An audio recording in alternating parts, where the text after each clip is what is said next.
everyone. This is Ehav Ever, and today I'm going to do a short video about is it impossible to keep the Torah?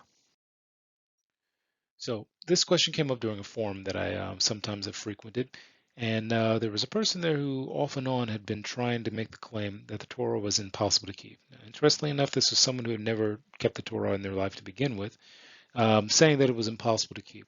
So one of the things I wanted to do, because often when you try to explain this to someone who's already in this mindset, you have to kind of say, okay, well, first of all, what part of the Torah is impossible to keep? So the first question is, which mitzvot are impossible to keep? So going even further than this, we have to consider if we're saying, okay, it's impossible to keep the Torah because the mitzvot are too hard or for some unknown reason, we first have to look and say to ourselves, what does Hashem say? What does the Creator of all things say? The Creator of all things gave the Torah. So it doesn't make sense that the Creator of all things would give us an instruction, a direction, and then later say, oh, you couldn't keep it. I didn't mean for you to keep it to begin with. I mean, then be like saying, what's the point of even giving it? So let's take a look and see what the Creator of all things says in the Torah about the Torah. So starting at Devarim, which in English would be Deuteronomy, which is chapter 30, verses 11 through 13. So it goes like this. Essentially what it says is, Ki ha-mitzvah hazoth, asher anochi mitzvacho hayom, lo niflet hi mimecho, velo rohogo hi. So stressing this last part, what this basically says is this mitzvah, talking about the Torah, is not something that's too over the top, for example, not over the heads of the people of Israel. And it's not far away from the people of Israel. So continue, it says, Lo b'shamayim hi lemor mi ya'aleh lonu hashamaymo v'yigohaho lonu v'yishme'enu otho v'na'asano. So this basically says that the Torah is not in Shemaim, where you have to have someone go into Shemaim, go into the heavens, for example, and bring it down. You don't have to for us to listen to it. So then it continues, it says, "Velo me'ever layom hi lemor mi ya'avor lonu el ever hayom v'yigohaho lonu v'yishme'enu otho v'na'aseh sonoki karov elecho הדבר מאוד בפיכו ובלבבו לעשותו. So taking all this into account, this next part says that the Torah is not, across the sea somewhere, where someone has to bring it from across there for us to listen to it. That essentially it's close to the Jewish people, and it's supposed to be in our mouths and in our hearts to do. So essentially, this is the Creator saying that the Torah can be performed, and there's no such situation as the Torah cannot be done. And when we start thinking about this, if the Creator says it, it has to be true. It doesn't matter who comes along later, thousands of years later, hundreds of years later, 10 minutes later, and says, oh, no, you can't keep the Torah. If the Creator says it, it must be true, because we know the Torah says that the Creator of all things does not change, meaning that the Creator of all things, whatever was declared 1,000 years ago, 1 million years ago would be declared right now as the same thing. The Creator exists outside of time, so of course the Creator wouldn't be saying, okay, when this time or generation happens, I'm going to tell them that they can keep the Torah. But then 1,000 years later, 2,000 years later, I'm going to tell them that they can't keep the Torah.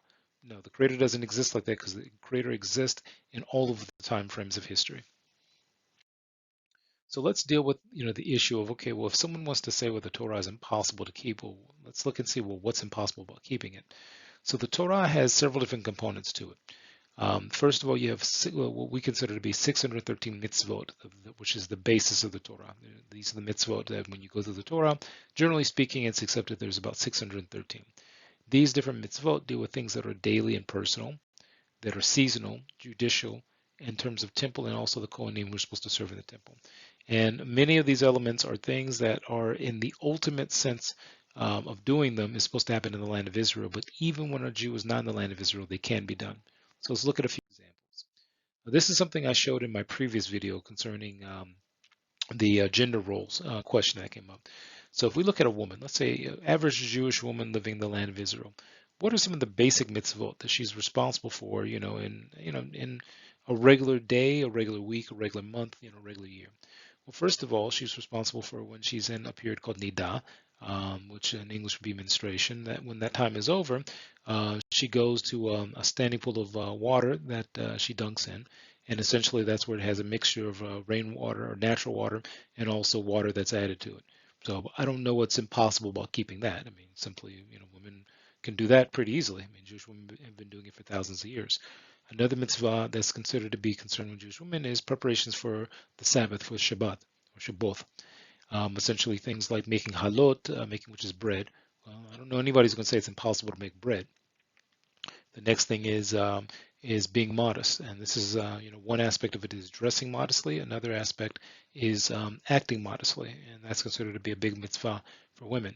So as you can see, we've noted several mitzvot, and we'll get to a few more. But for the general, just looking at a female-orientated mitzvah, I don't see anything here that's impossible to keep. So let's look at a man. What are a general, regular Jewish Israeli man? What kind of mitzvot is he responsible for? In the same kind of daily, monthly, daily, weekly, monthly, yearly.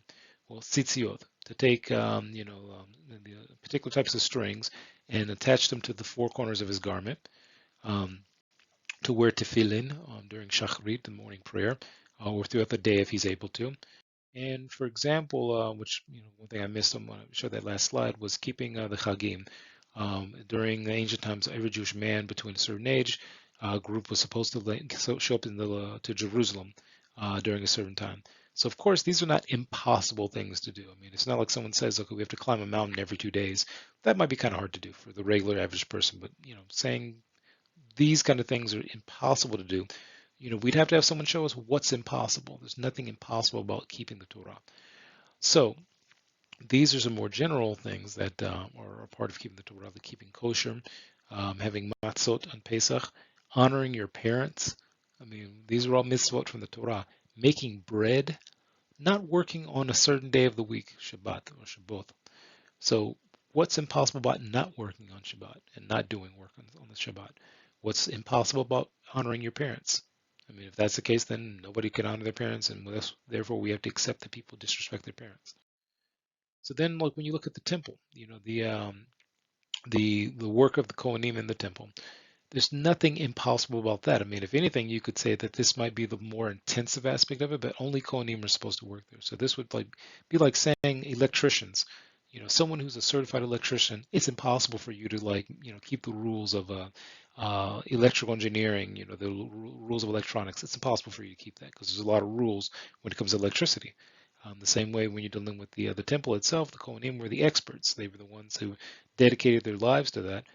There's a certain age range where they're also supposed to be working in the temple, and only they can do it.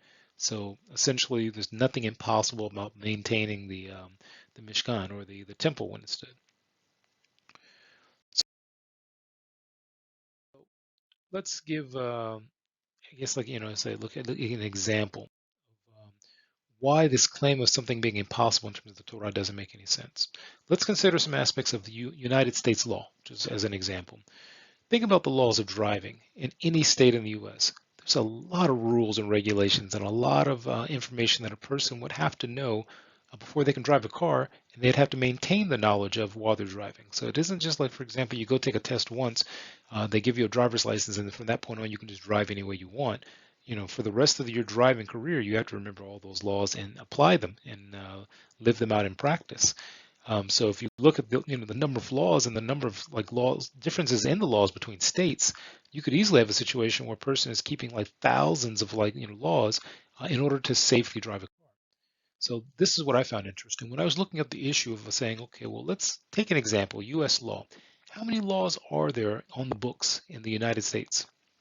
So I found an answer in Quarry.com where someone wrote, in 1980, the General Accounting Office was tasked by Congress to determine how many federal laws existed. By 1984, they hadn't yet received a response. When asked why this was the case, the GAO stated that they were still counting. At that point, they were up to about 3,000 and had only just touched the tip of the iceberg. As to say, it was estimated at that time that at the rate of which Congress was passing laws, by the year 2000, there would be in excess of 20,000 laws. So if someone is going to say that it is impossible to keep the Torah, which has 613 mitzvot, or if you will, laws, how is it possible that an American can maintain 20,000 laws, based on what their count was in the year 2000, which now means that it's being 2020, about to be 2021 at the time of this video. Essentially, you're looking at probably even 30,000 or 50,000 laws. How can you Americans keep that many laws if we Jews can't keep 613? So again, what the basic problem is that when people say, well, Jews can't keep the law, a lot of times if you ask them, well, what exactly is a law from the Torah? Most of the time they can't even tell you. Because, for example, for a Jew, one of the mitzvot of the 613 mitzvot is to be fruitful and multiply, meaning to get married and have kids. Is that impossible to do? I mean, people have been doing it for like the dawn of history. I showed you several mitzvot that people, Jewish people do. Put on, a box on my arm and my head. Impossible? No. It's not impossible. A woman to, go and dunk herself in water. That's not impossible either. People do that at the beach all the time. So essentially, I just wanted to do something really quick because I've decided, okay, I could do something really long about this topic, but I mean, all it takes is one statement of the Creator saying that, the Torah is not impossible to keep to negate this whole argument. And essentially, the conclusion is that Hashem made it clear that Jews can keep the Torah. We can't speak for any other nation in the world, but as Jews, we can keep the Torah the way that Hashem gave it at Mount Sinai. So again, if there's another group of people in the world that feels that they can't keep the Torah, then that's not your responsibility. It's only the Jewish responsibility. So this is Ehav Ever, coming from the Chronicles of Ehav Ever, and this is just one of my shortest in a long time. And I appreciate you for listening. I hope you're taking care of yourself. And B'ezrat Hashem, we'll all get through this together. Take care. Bye-bye.